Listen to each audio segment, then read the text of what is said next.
যে ব্যক্তি সূরা কাহফের প্রথম 10 আয়াত মুখস্থ করবে সে দাজ্জালের ফিতনা থেকে মুক্তি পাবে। দাজ্জালের নাম তো আপনারা শুনেছেন, ভয়ঙ্কর ডেঞ্জারাস একটা ক্যারেক্টার। পৃথিবীর শুরু থেকে শেষ পর্যন্ত এর চেয়ে বড় ফিতনা আসেনি, আসবে না। দাজ্জালের ফিতনা, সে তার এক চোখ থাকবে আর এক চোখের বন্ধ থাকবে, এখানে লেখা থাকবে কাফা। কোনোভাবেই তাকে দমানো যাবে না, হত্যা করা যাবে না। আল্লাহ নবী ঈসা আলাইহিস সালাম তাকে হত্যা করবেন। যে ব্যক্তি সূরা কাহফ তেলাওয়াত করবে, সূরা কাহফের প্রথম 10 আয়াত বিশেষ করে মুখস্থ রাখবে, আল্লাহ তাআলা বাসিনা ফিতনাতিদ দাজ্জাল, দাজ্জালের ফিতনা থেকে তাকে বাঁচাবে। আমরা দাজ্জালের ফিতনা থেকে বাঁচতে চাই কি চাই না? এজন্য সূরা কাহফের প্রথম 10 আয়াত মুখস্থ করব। সূরা কাহফ যেন জুমার দিনে আমরা তেলাওয়াত করি। So now the question arises, what is the relationship of Suratul Kahf with Dajjal? দাজ্জালের সাথে সূরা কাহফের রিলেশনটা কেমন? একটা মেকানিজম তো এখানে আছে। এত সূরা থাকতে তো চাইছেন কেন বলেন যে সূরা কাহফ পড়লে দাজ্জালের এর কারণ হচ্ছে দাজ্জাল আমাদেরকে যে সমস্ত জিনিস দিয়ে ফিতনায় ফেলবে, ওই ফিতনাগুলোর সলিউশন আল্লাহ তাআলা সূরা কাহফের ভিতরে রেখে দিয়েছেন। দাজ্জাল 4টা জিনিস দিয়ে আমাদেরকে ফিতনায় ফেলবে। ট্রায়াল অফ ফেইথ, ঈমানের পরীক্ষা সে আমাদেরকে ফেলবে। আমাদের বিশ্বাস নিয়ে ছিনিমিনি করবে সে। এটার সলিউশন আছে সূরা কাহফ, বলবো আস্তে আস্তে।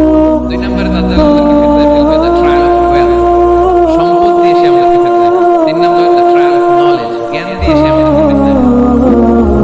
4 নম্বর দ্য ট্রায়াল অফ পাওয়ার, ক্ষমতা দিয়ে সে আমাদেরকে ফিতনায় ফেলবে। দাজ্জাল 4টা জিনিস দিয়ে আমাদেরকে পরীক্ষায় ফেলবে। কয়টা? 1 হচ্ছে ঈমানি পরীক্ষা, 2 হচ্ছে সম্পদ দিয়ে পরীক্ষা, 3 হচ্ছে জ্ঞান দিয়ে পরীক্ষা, 4 হচ্ছে ক্ষমতা দিয়ে পরীক্ষা।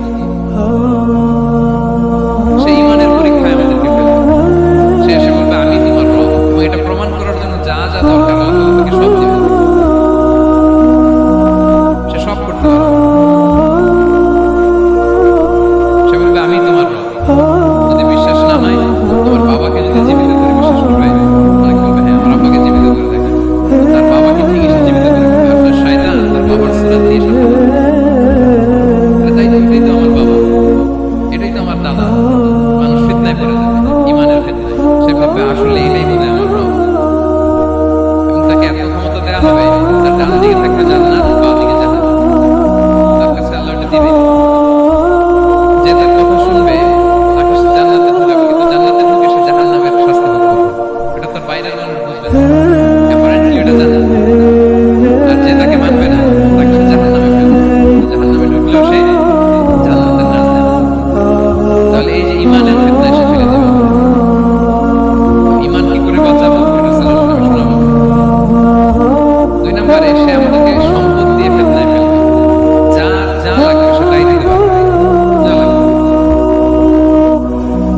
সে যদি আকাশকে বলে আকাশ বৃষ্টি দাও, যাকে তারা মানবে ওই এলাকায় বৃষ্টি হবে, সুজলা সুফলা শস্য শ্যামলা হবে, সমস্ত এলাকা ফলমূলে ভর্তি হবে, পর্বতার হবে। আর যা যে এলাকার লোকেরা, জনপদের লোকেরা তাকে মানবে না, সে বলবে ওখানে বৃষ্টি হবে না, হবেও না। ওখানে খরা, দুর্ভিক্ষ, মাটি ফেটে চলছে, মানুষ না খেয়ে মহামারী, দুর্ভিক্ষ দেখা দেবে। তখন বিশ্ববাসী মনে করবে এটাই বোধহয় আমাদের রব। তার মানে সম্পদ দিয়ে ফিতনায় ফেলবে। 3 নম্বর হচ্ছে নলেজ, তার জ্ঞানের কাছে গোটা বিশ্ব হার মানবে। পূর্বের পরের যত জ্ঞান আছে সব আল্লাহ তাকে দিবেন। ইলমুল আউয়ালিন ওয়াল আখিরিন, এমন কোনো প্রশ্ন নেই যেটা দিয়ে তাকে আটকানো যায়। যাই জিজ্ঞেস করবেন সব জানতা, সব বলে দেয়। ভবিষ্যৎবাণী বলে দিবে, তবে আগামীকাল ওইখানে অমুক দেশে বোমা বিস্ফোরণ হবে, হবে ওইখানে, ওখানে দুর্ভিক্ষ হবে, হবে ভূমিকম্প হবে, হবে। সে যা বলবে তাই হবে। তার জ্ঞানের এই মহর দেখে মানুষ ফিতনায় পড়বে। 4 নম্বর হচ্ছে দ্য ট্রায়াল অফ পাওয়ার, ক্ষমতা। তার ক্ষমতার সামনে সব কিছু একেবারে ছিন্ন বিচ্ছিন্ন হয়ে যাবে। এত ক্ষমতা হবে তার, সে যেমনটি বলবে তেমনটি করবে। বাতাসের চেয়ে দ্রুত বেগে সে এক দেশ থেকে আরেক দেশে যাবে। তো তার এই সমস্ত অলৌকিক ক্ষমতা দেখে মানুষ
কুকুরটাকেও সাথে নিল। ভালো মানুষদের সাথে থাকলে কি হয় দেখেন, এই কুকুরের কথা, যেহেতু 7 জন ইমানদারের সাথে একটা কুকুর ছিল, এই কুকুরের কথা আল্লাহ সূরাতুল কাহফে উল্লেখ করে দিয়েছেন। কালবুহুম বাসিতুন যিরাআইহি বিল ওয়াসিল। তো তারা ভিতরে গেল, যে প্রচন্ড ক্লান্ত, তারা ঘুমিয়ে পড়ল। কি বলল? এই এক ঘুমে আল্লাহ 309 বছর কাটাই দিলেন। কয়শোটা বছর? 9 বছর। প্রচন্ড ঘুম যেন আর কাটে না। 309 বছর পরে এরা জাগে। এখন খুব ক্ষুধা, ঘুমে আর ঘুমতেছে, আর একজন একজন জিজ্ঞেস করছে কি লম্বা সময় ঘুম দিলাম বোধহয় আমরা। একজন বলতেছে এমন সারাদিনই ঘুমাইছে, আর একজন বলতেছে না না সারাদিন না, দিনের কিছু অংশ হয়তো ঘুমাইছি। আসলে কয় বছর ঘুমাইছে? এদিকে সভ্যতার চেঞ্জ দেখেন, ওই দাকিয়ানুস মরে, এর ছেলে মরে, এর নাতি মরে, পুতি মরে, 6ষ্ঠ নম্বর রাজা আসছে। প্রজন্মের পর প্রজন্ম তো শেষ। 309 বছর পর 4-5টা জেনারেশন চেঞ্জ হবে, জেনারেশন চেঞ্জ হয়ে এলাকা চেঞ্জ হয়ে তারা যে স্বপ্ন দেখেছিল এই এফসিস নগরীতে কালেমার পতাকা উঠবে, তাদের স্বপ্ন আল্লাহ বাস্তবায়ন করেছে। 309 বছরের ব্যবধানে এই এলাকার সবাই মুসলিম হয়ে গেছে। আল্লাহ চাইছিলেন ওদেরকে দেখাবে না, কিন্তু স্বপ্নটা যে বাস্তবায়ন হয়েছে এটা দেখা। ঘুম থেকে উঠছে, একজনকে তারা বললো যে লুকায় লুকায় চাদর মুড়ি দিয়ে কিছু মুড়ি নিয়ে আসো বাজার থেকে, যাতে তোমাকে না চিনে। চাদর মুড়ি দিয়ে যাও। কিছু পয়সা ছিল, মুদ্রা দিয়ে দিছে। সে যে যখন দোকানদারের কাছ থেকে টেনিসের মুদ্রা দিছে, দোকানদার বলে এই মুদ্রা থেকে আসো। 309 বছর আগে মালয়েশিয়াতে টিকিট ছিল কিনা জানি না, যেভাবে ওরা ট্রানজাকশন করতে পারে যেটা ছিল, ওইটা যদি এখন কেউ দেয় রাজধানী বিলাসে খাবার পাওয়া যাবে? হ্যাঁ, তো রুটিওয়ালা বলে তুমি বর্তমান সময়ের মুদ্রা দাও, এটা দিচ্ছ কেন? বলতেছে এটা তো বর্তমান সময়ের মুদ্রা। বলতেছে এই যে মুদ্রার মধ্যে দেখো কোন সালের সিল দেওয়া, এটা তো 100 বছর আগে। বলতেছে কি বলে 100 বছর আগে? আমি তো আজকে সকালে বাজার করলাম, ওই বাজার করে যে টাকাগুলো ছিল ওইটাই তো পকেটে। বলে কি নিশ্চয়ই তুমি গুপ্তধনের সন্ধান পেয়েছো, হিডেন ট্রেজার। বলো, মানে তার সাথে এদের গল্পটা কিছু মিলতেছে। তাকে ধরে ওই সময়কার রাজার কাছে নিয়ে গেছে। ওই রাজা আবার মুসলিম, সবাই মুসলিম। সে যা বলে এরাও কেউ বিশ্বাস করে না, এরাও যা বলে এও বিশ্বাস করে না। আর এলাকায় বাড়ি ঘর, এর বাড়ি ঘর আসবে কোথা থেকে? এর নাতি পুতি যা আছে, 5-6 পুরুষ তো মরে সবাই কবরে। তখন তার কথা শুনে সবাই অবাক। তো এটা মিলানোর জন্য তারা 309 বছর আগের দাকিয়ানুস বাদশার সরকারি যে নথিপত্র, পুরাতন ছিঁড়া নথিপত্রগুলো বের করে দেখে ঠিকই দাকিয়ানুস নামে এক বাদশা ছিল। আর অনেক শত শত বছর আগে মোস্ট ওয়ান্টেড 7 জন যুবক ছিল, যাদের ব্যাপারে এক্সিকিউশনের অর্ডার ছিল। এখন দেখে তারা লম্বা কথা খুব শর্ট করে বলতেছি। পরে সবাই মিলে তাকে সবাই গুহায় গেল। গুহায় যাওয়ার পরে সে বাকিদেরকে ডাক দিয়ে গুহার ভিতরে ঢুকলো। আল্লাহ তাআলা 7 জনকে ওইখানে মৃত্যু দিয়ে দিলেন। চিরকালের জন্য এই 7 জন ঘুমায় পড়ল। আর এলাকাবাসী রাজা সহ এখানে তারা একটা মসজিদ নির্মাণ করল। This is the story of আসহাবুল কাহফ। এলাকাবাসী যদিও মুসলিম হয়েছিল, কিন্তু আখিরাতের ব্যাপারে তাদের একটা সন্দেহ ছিল যে আসলে মানুষ মরার পরে কি আবার জীবিত হবে, মৃত্যুবরণ করার পরে আবার মানুষ জীবিত হবে। তাদের মনের মধ্যে একটা সন্দেহ ছিল যে আসলে মারা গেলে মানুষ উঠতে পারে। তাদের এই সন্দেহ দূর করার জন্য আল্লাহ তাআলা এই 7 জনকে 309 বছর বাড়িয়ে আবার জীবিত করলেন। সুবহানাল্লাহ। তাহলে ঈমান কিভাবে বাঁচাতে হয়, এটার প্রেরণা আমরা এই 7 যুবকের কাছ থেকে পাই। এখানে যেটা আমরা শিখি প্রিয় ভাইরা, 1 নম্বর লেসন হচ্ছে আমাদের গুড কোম্পানি লাগবে, রাইটাস পিপল, মানে আমাদের সার্কেলটা ভালো হইতে হবে। তাদের 7 জনের সার্কেলটা খুব ভালো ছিল, ফলে তারা বিপথে যায় না। এবং তারা এমন শক্ত সিদ্ধান্ত নিয়েছে যে আল্লাহ তাআলা সেটাতে বরকত দিয়েছেন, গোটা সমাজকে আল্লাহ তাআলা চেঞ্জ করে দিয়েছেন। এটা হচ্ছে 1 নম্বর লেসন। ঈমান বাঁচাতে হলে আপনার সার্কেল ভালো লাগবে। বুঝবেন যে এলাকায় যাবেন ওখানে নামাজের সার্কেল কারা আছে, ওখানে জ্ঞানী গুণী সার্কেল কারা আছে, ওখানে ভালো কাজ করতে চায়, একে অপরকে সহযোগিতা করে কল্যাণের পথের যাত্রী কারা আছে বুঝতে হবে আপনাকে। বুঝে ওই সার্কেলে আপনি ঢুকতে হবে, তাইলে ঈমান বাঁচাতে হবে। ক্লিয়ার?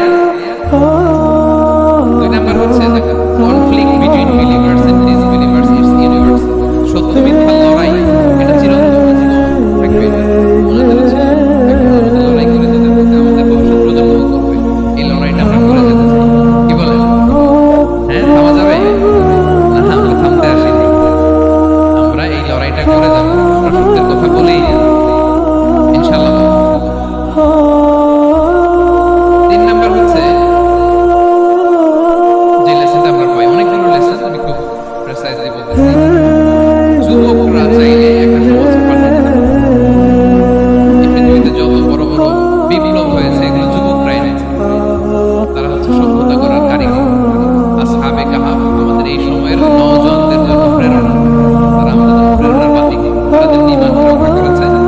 আমাদের যুবকরা চাইলেও তাদের ঈমানি চেতনাদের স্পিরিট দিয়ে সমাজটাকে পাল্টে দিতে পারে। কি বলেন?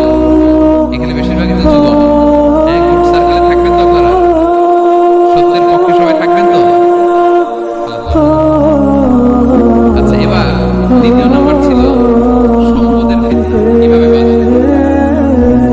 আসহাবে কাহফের পরে সূরা কাহফে আল্লাহ তাআলা একজন বাগানওয়ালার ঘটনা বলেছে। দুজন বন্ধু, একজন একটু গরিব, সে বিশ্বাসী, আরেকজন ধনী, সে অবিশ্বাসী। তাকে আল্লাহ তাআলা বিশাল বড় খেজুরের বাগান আর আঙ্গুরের বাগান দিয়েছেন, বিশাল, অনেক বড় বিজনেস ম্যাগনেট। এই সম্পদের অহংকার সে করত। সে প্রায় তার গরিব বন্ধুকে বলতো যে তোর চেয়ে আমার সম্পদও বেশি, সন্তানও বেশি, জনবল বেশি, লোকবল বেশি, অর্থবল বেশি, সব বেশি। অহংকারে তার পা মারতে পারে। আর সে আখিরাতে অবিশ্বাস করত এবং সে বলতো যে এই সম্পদ আমারে বাঁচাবে, চিরকাল আমাকে স্মরণীয় করে রাখবে, এই সম্পদ কোনোদিন যাবে না। অনেক বড় বড় ধনীরা আছে, তারা এরকম মনে করে যে আমি এত বড় সিআইপি, আমি এত বড় বিজনেস ম্যাগনেট, এই দিন বোধহয় আর চেঞ্জ হতে পারবে না, আমার আজীবনই বোধহয় এত পাওয়ার থাকবে, এত সম্পদ থাকবে। এটা ভুল ধারণা। এটা কি এই যে তুরস্কে দুর্ভিক্ষ হইল না, আপনারা দেখছেন না যে অনেক সম্পদের মালিক বাড়ি ঘর ভেঙে রাস্তার মুখে, এখন ওই যে রিফিউজিদের জন্য যে খাবার আসছে ওখানে লাইনে দাঁড়াইছে, কারণ একটা লাইনে না দাঁড়ালে খাবার তো পাবে না। 1000 কোটি টাকার মালিক ছিল, ভেঙে চলে সব শেষ। এখন রিলিফের নিয়ে নেওয়ার জন্য দুস্থদের কাতারে দাঁড়াইছে, কারণ দাঁড়াইলে কিছু খাবার পাওয়া যাবে, খিচুড়ি পাওয়া যাবে, তা নাহলে তো খাবারটাও পাবে না। এই যে বঙ্গবাজারে আগুন লাগলো আমাদের বাংলাদেশে, 20টা 25টা দোকান ছিল অনেকের যাদের অন্যান্য বিজনেস আছে তারা হয়তো সার্ভাইভ করতে পারছে, কিন্তু এমন অনেক ব্যাপারে ছিল সব শেষ, জ্বলে পুড়ে তার টাকা পয়সা পুঁজি সব শেষ। তো ধনীকে গরিব বানাতে আল্লাহর 1 সেকেন্ড লাগে। ওই বিশাল প্রাসাদ থেকে টেনে ভাঙা থালা হাতে দিয়ে রাস্তায় নামাইতে আল্লাহ কয় সেকেন্ড লাগে বলেন তো? 1 সেকেন্ড লাগে। তো এই লেসনটা কিন্তু আমাদের নিতে হবে। এবং ওই ব্যক্তির নসিবে তাই ঘটেছিল। সে যখন অহংকার করতেছিল, আল্লাহ তাআলা আকাশ থেকে উসমান একটা আগুন পাঠান। ওই আগুন এসে তার আঙ্গুরের বাগান, তার খেজুরের বাগান, বিশাল মাইলকে মাইল এই বাগান জ্বালিয়ে পুরো মুহূর্তের মধ্যে সারখার করে দিল। মুহূর্তের মধ্যে সে পথের ভিখারি, ফকির। এই ঘটনাটা এনে আল্লাহ তাআলা সম্পদশালীদেরকে রিমাইন্ডার দিলেন যে এই সম্পদের ফিতনায় তোমরা পড়ে যেও না। তোমরা সম্পদশালী হলে বাস্তবতা অনেক সময় ভুলে যাই। সূরাতুল হুমাযাতে আল্লাহ তাআলা বলেন ইয়াহসাবু আন্না মালাহু আখলাদা। সম্পদশালীরা মনে করে এই সম্পদ আমাকে চিরকাল বাঁচিয়ে রাখবে, চিরকাল বোধহয় এই সম্পদ আমার হাতে থাকবে না। এটা হাতের ময়লা, আজ আছে কাল নাই, যে কোনো সময় চলে যাবে।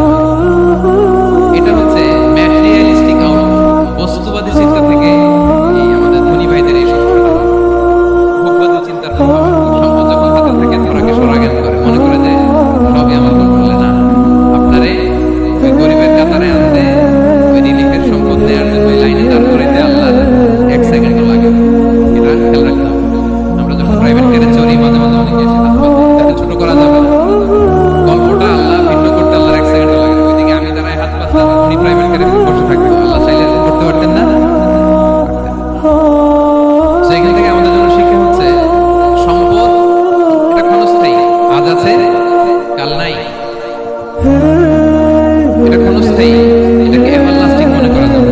এভারলাস্টিং হচ্ছে আখিরাত। ওয়ালাল আখিরাতু খায়রুল লাকা মিনাল উলা। আখিরাত তোমার জন্য দুনিয়ার চেয়ে শ্রেষ্ঠ। এবং আল্লাহ তাআলা দৃষ্টান্ত একটা দিয়েছেন যে দুনিয়ার জীবনটা হচ্ছে কামা, ওই পানির মতো, যেটা আনসালনাহু মিনাস সামা, আকাশ থেকে নাযিল করেছি। ওই পানি ক্ষেতের মধ্যে পড়ে ফসল হয়েছে। এরপরে যখন ফসল কাটা হয়, ওই ক্ষেত খামার এগুলো তৃণলতা হয়ে যায়, খুশির মতো হয়ে যায়। তখন বাতাসের ঝাপটায় একবারে দিকে যায়, একবারে দিকে যায়, অনেক লম্বা আমি সংক্ষেপে বলবো।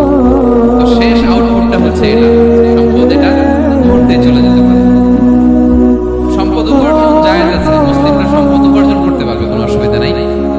আপনি যদি ধনী হন এটা ভালো, ফলে আপনি যাকাত দিতে পারবেন, অসহায় দুস্থদের সহায়তা করতে পারবেন, কন্ট্রিবিউট করতে পারবেন। আপনি সম্পদ হাতের মুঠোয় নেবেন, কন্ট্রোল করবেন, কিন্তু এই দিকে স্থান দিবেন। তাহলেই আমরা সম্পদ কি করতে পারবো? উপার্জন করতে পারবো, কিন্তু হৃদয়ে স্থান দিতে পারবো। হৃদয়ে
দূর থেকে নিয়ে এরকম হইলে ভালো হতো। কিন্তু মুসা আলাইহিস সালাম কি বলছে? আমি। এখন প্রশ্ন করলো, সবচেয়ে বড় জ্ঞানী উনি কি বললেন? আমি। এই যে আমি এটাতে ঝামেলা আছে। আমি বাবা, আমি জানি, আমি সব। This is problematic. আল্লাহ এটা পছন্দ করলেন। আল্লাহ তাআলা মুসা আলাইহিস সালামকে বললেন, মুসা, তুমি যে বলছো তুমি জ্ঞানী, না তুমি জ্ঞানী না, তোমার চেয়ে বড় জ্ঞানী আছে। মুসা আলাইহিস সালাম বললেন, তাই নাকি? আমার চেয়ে বড় জ্ঞানী কে? তো আল্লাহ তাআলা বললেন, ইযহাব ইলা মাজমা'ইল বাহরাইন, দুই সাগর বা দুই নদীর মিলনস্থলে যাও, ওখানে আমার এক বান্দা আছে তোমার চেয়েও জ্ঞানী। মুসা আলাইহিস সালাম বললেন, তাই নাকি? তো আল্লাহ, আমি কিভাবে চিনি?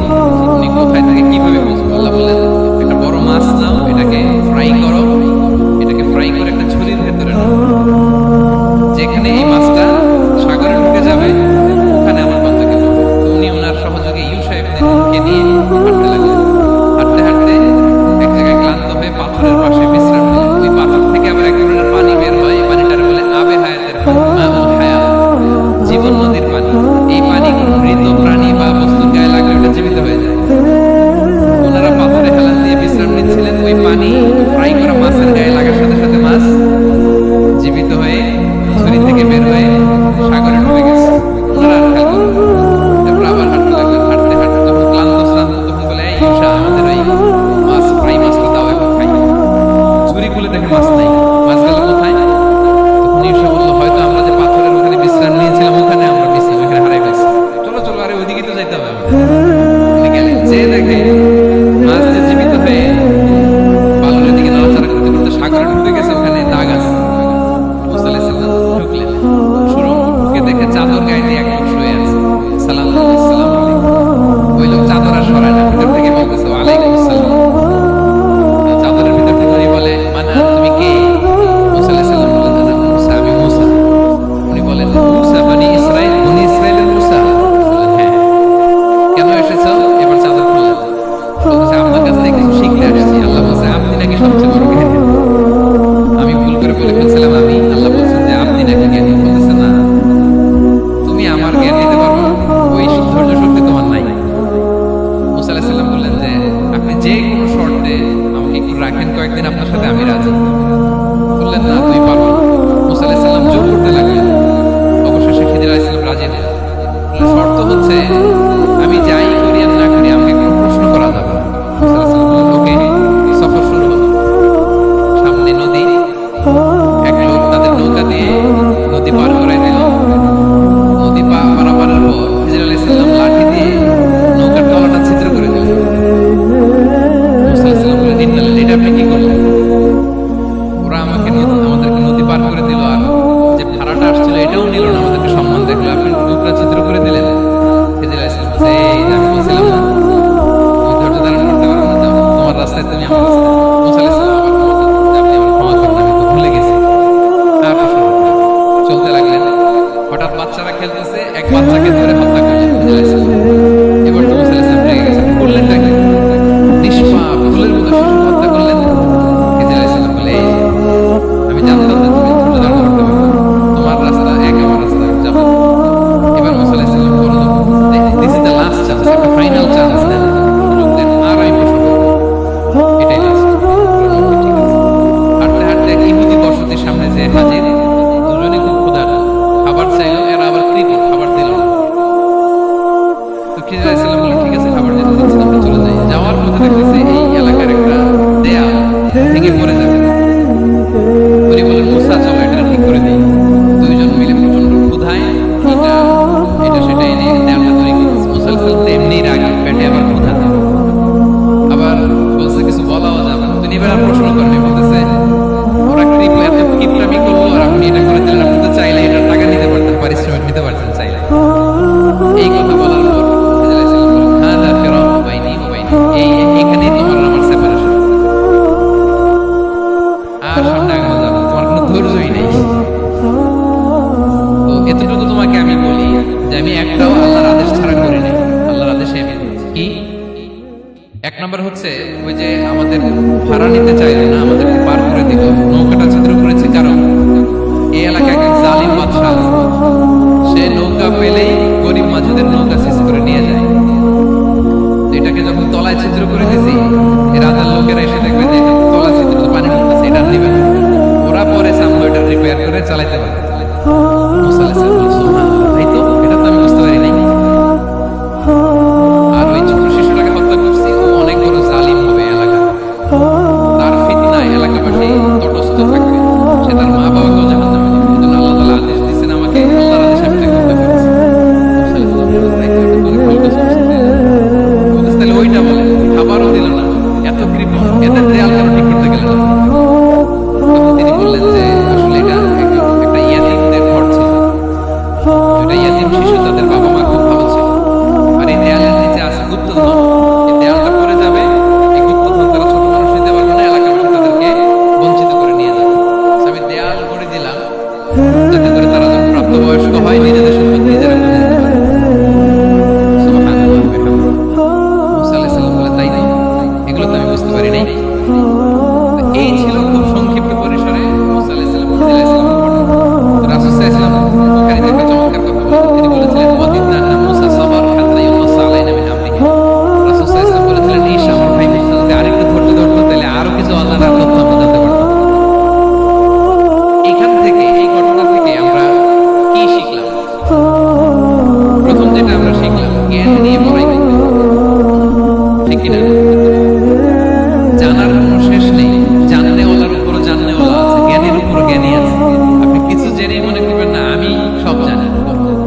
আপনার চাইতে বেশি জ্ঞানী অনেকে আছে, অনেক সময় বক্তার চাইতে শ্রোতারা অনেক জ্ঞানী। হয়তো এখানে এমন অনেক জ্ঞানী লোক আছে যার ধারে কাছে আমরা কেউ নেই, হতে পারে। সো আমি সব জানি, এটা ভুল, এটা শয়তান বলে। এটা কে বলে?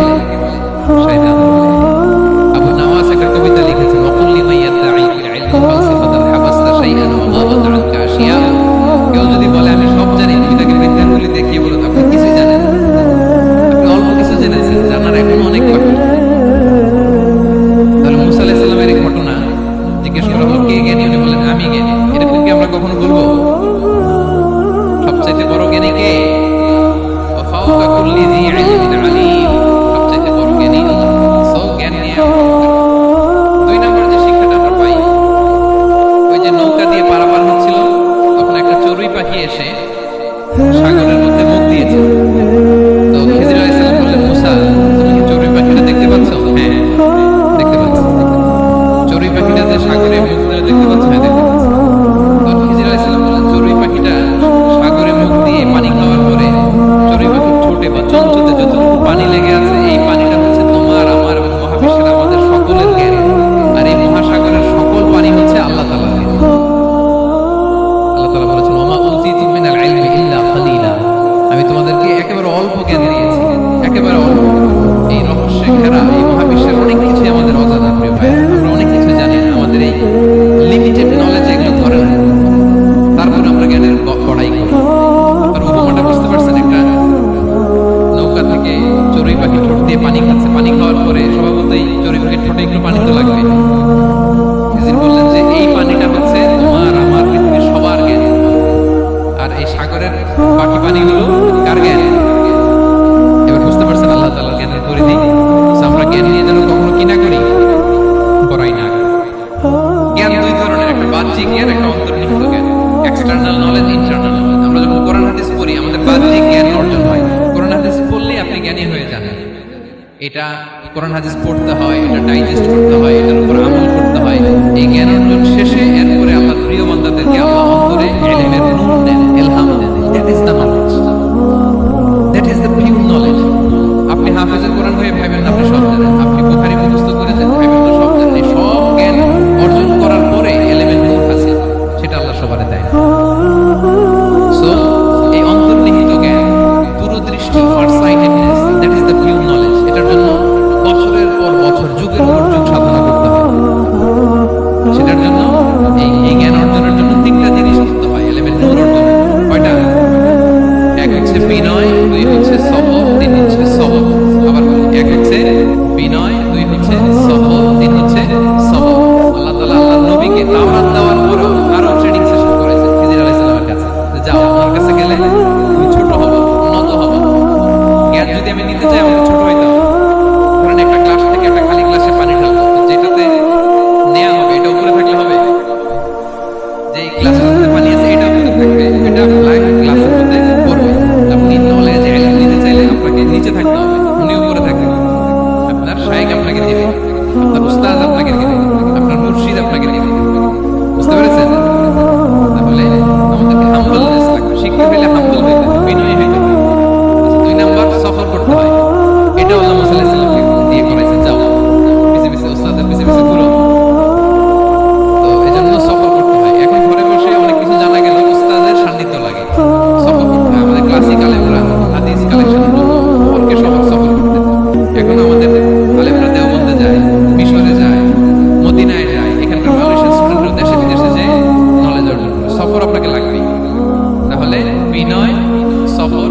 কি সবর, ধৈর্যশীল হইতে হবে। দেখেন মুসা আলাইহিস সালাম বারবার প্রশ্ন করে ফেলতেছে, বারবার কথা বলতেছে, এরকম করলে হবে না, ধৈর্য লাগবে।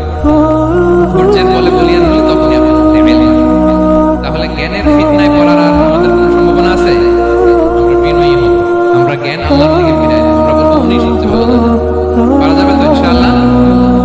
আচ্ছা, আমি একেবারে শেষ পর্যায়ে চলে আসছি, 2 মিনিট মধ্যে শেষ করে দিচ্ছি। 3 নাম্বার ছিল কিসের ফিতনা? 4 নাম্বার ক্ষমতার ফিতনা। এই ফিতনা থেকে বাঁচার জন্য সর্বশেষ আল্লাহ তাআলা যুলকারনাইনের ঘটনা বলেছে।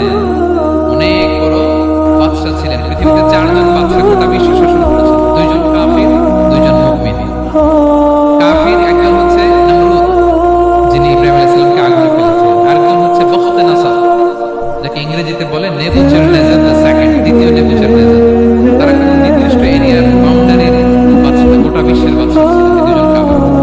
আর 2 জন বাদশা ছিলেন গোটা বিশ্বকে শাসন করেছেন, তারা ছিলেন মুমিন। একজন হচ্ছে সুলাইমান আলাইহিস সালাম, আল্লাহর নবী। আরেকজন হচ্ছে যুলকারনাইন, গোটা বিশ্ব শাসন করেছেন, প্রাচ্য থেকে পাশ্চাত্য সব জায়গায় তিনি গিয়েছেন, ইসলামের বাণী প্রচার করেছেন, জালিমদেরকে শায়েস্তা করেছেন। তো এরকম দিক বিদিক তিনি জয় করতেছিলেন। অনেকে যুলকারনাইনকে আলেকজান্ডার দ্য গ্রেটের সাথে গুলিয়ে ফেলে না। মেসিডোনিয়াতে যে আলেকজান্ডার দ্য গ্রেট ছিল, উনি আর যুলকারনাইন এক নন। যুলকারনাইন হচ্ছে আল্লাহ তাআলার প্রিয় একজন বান্দা, অনেক বড় সাহসী বীর পুরুষ ছিলেন, গোটা বিশ্বে ইসলাম প্রচার করেছেন। করতে করতে করতে করতে অনেক বড় ঘটনা, আমি সব শেষের ঘটনাটা বলি। উনি জর্জিয়া, বর্তমান যে জর্জিয়ার টিবলিসি এরিয়া, এখানে এসে একটা এলাকার সন্ধান পেলেন, যারা ওনাকে এসে বলল যে এখানে একটা জঙ্গলি গ্রুপ আছে যাদের নাম ইয়াজুজ মাজুজ, তারা এসে আমাদের উপর হামলা করে। হে যুলকারনাইন, আমরা আপনাকে ট্যাক্স কালেক্ট করে দিচ্ছি, আপনি তাদের মাঝে আর আমাদের মাঝে একটা প্রাচীর তৈরি করে দেন। আপনারা ইয়াজুজ মাজুজের নাম শুনেছেন না? ইংরেজিতে বলে গগ ম্যাগগ। নূহ আলাইহিস সালামের 4 সন্তান ছিল, হাম, সাম, ইয়াফাস, কানাআন। এই ইয়াফাসের বংশধর হচ্ছে ইয়াজুজ মাজুজ, জঙ্গলি। হাজার হাজার শুধু বংশ বিস্তার করে। তারা এসে লোকালয়ে মানুষের উপর আক্রমণ করে, তাদের গবাদি পশু এগুলো ছিনিয়ে নেয়, ফলমূল খেয়ে ফেলে। তো যুলকারনাইন বাদশার কাছে যখন বিচার দেওয়া হলো, উনি বলেন ঠিক আছে, তোমাদের ট্যাক্স দেওয়া লাগবে না, তোমরা শারীরিক পরিশ্রম করে আমাকে সাহায্য করো।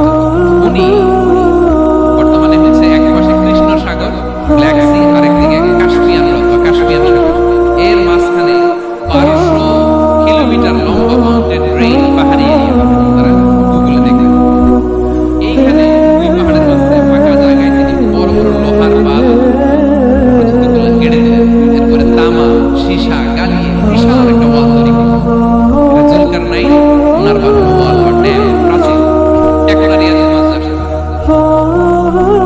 ওরা আর আসতে পারে না। ওরা প্রতিদিন এটা ভাঙার চেষ্টা করে, কিন্তু ভাঙতে ভাঙতে আরেকটু ভাঙলেই ভেঙে যাবে।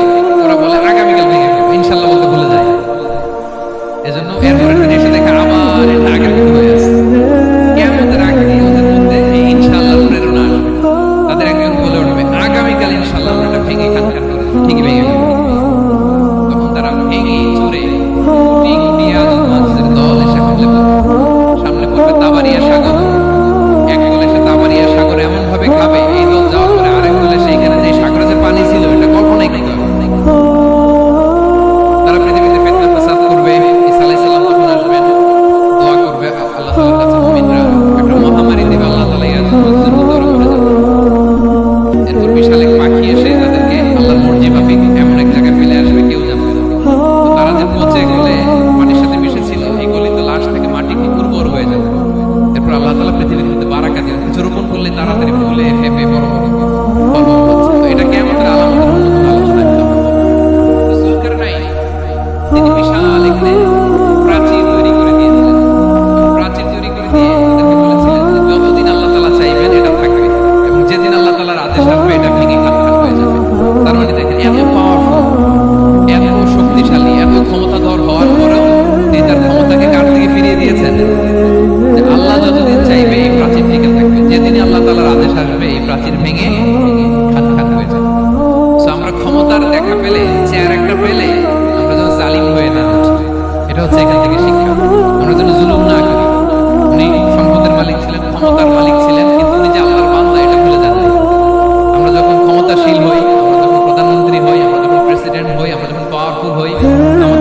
আব্দুল্লাহ, উনি যে আল্লাহর গোলাম, এটা তিনি ভুলে যাননি। তাহলে এভাবে যদি আমরা এই ফিতনাগুলো